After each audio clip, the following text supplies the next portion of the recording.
Ugh, K-pop. You know, there's two things in this world that I absolutely hate. One, the intolerance of other countries and their culture, including their language, customs, art, and food. And two, K-pop. Right.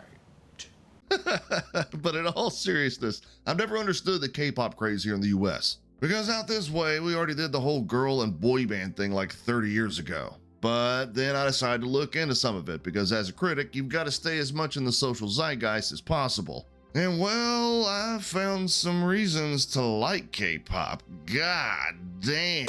Well, that leads me neatly along to something called KPop Demon Hunters, a film on Netflix that I've seen plenty of y'all talk about, and I decided to watch a few days ago, just to see what all the fuss was about. And holy hell, even for someone like me who doesn't buy into all this shit, I found myself pleasantly surprised. What I thought was going to be another cheesy, self-indulgent, pandering piece of crap like a lot of the other animated films we've gotten over the past few years, not mentioning any names here. KPop Demon Hunters actually turned out to be a rather brilliant piece of writing about identity, friendship, and self-acceptance, all backed by appealing animation, color palettes, and musical numbers that even got me jamming. Why is this such a banger? KPop Demon Hunters. Let's talk about it. Say what again? Say what again? Say what again? Say what again? Now, I'm well aware that I'm way behind the curve in talking about this film, so if you've seen it already and want to skip my overly sarcastic plot synopsis, feel free to skip to this time code, but just know that I hate you and I hope someone pisses in your Cheerios. Kidding, but seriously, this review is more aimed towards those who, like me, this style of music and animation just really isn't their thing. So do me a favor, if you have seen it, leave a comment detailing what you liked about K-Pop Demon Hunters and how it subverted your expectations. For everyone else, to the plot synopsis. So the plot of K-Pop Demon Hunters is centered on an all-female K-pop band. Hunter X or Huntrix, I can't be bothered to remember how the hell they pronounce it. Anyway, Huntrix is comprised of three brilliant musical artists, each with their own particular set of skills that they bring to the band. There's Rumi, the front woman, as it were, Mira as the choreographer, and Ji Young Who? Are you retarded? I probably mispronounced that, but anyway, she's the primary writer for the band's music. Wow, a popular band that still writes their own music. Maybe this K-pop stuff isn't so terrible after all.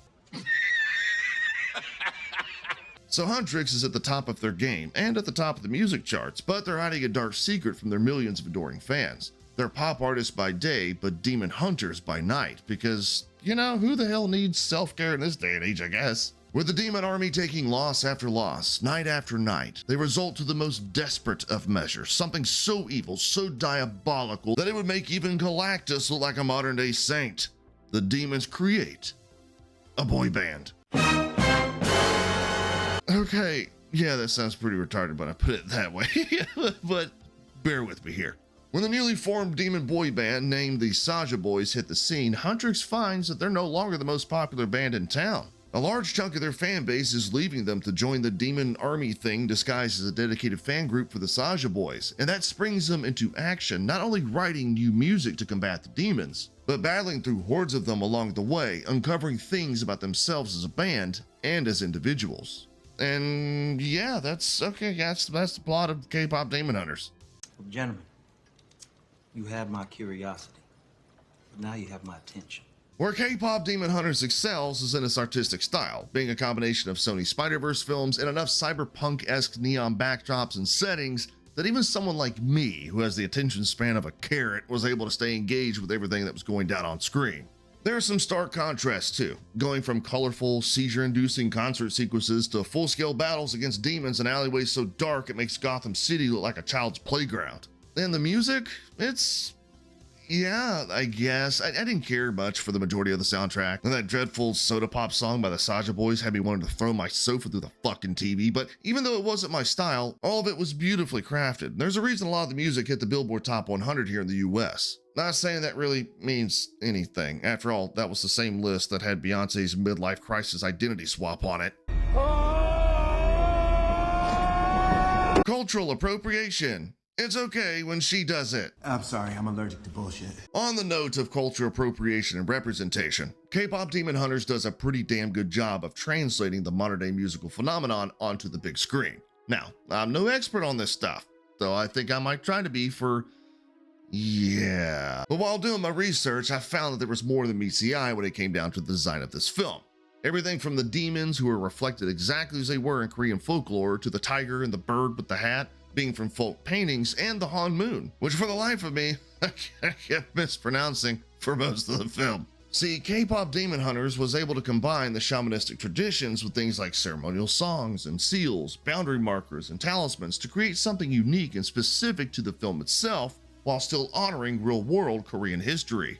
Honoring a country's traditions and history in the year 2025? What a crazy idea, am I right? But at the end of the day, despite all the color, the flair, the over-the-top musical numbers, and physical manifestations of ADHD up on the screen, K-Pop Demon Hunters is a story about self-recognition, acceptance, and value. It's about a sense of belonging, showing that people don't have to face their battles alone, and though they might struggle, feel isolated, and beaten down by the world around them, friendship and community can heal all wounds with time.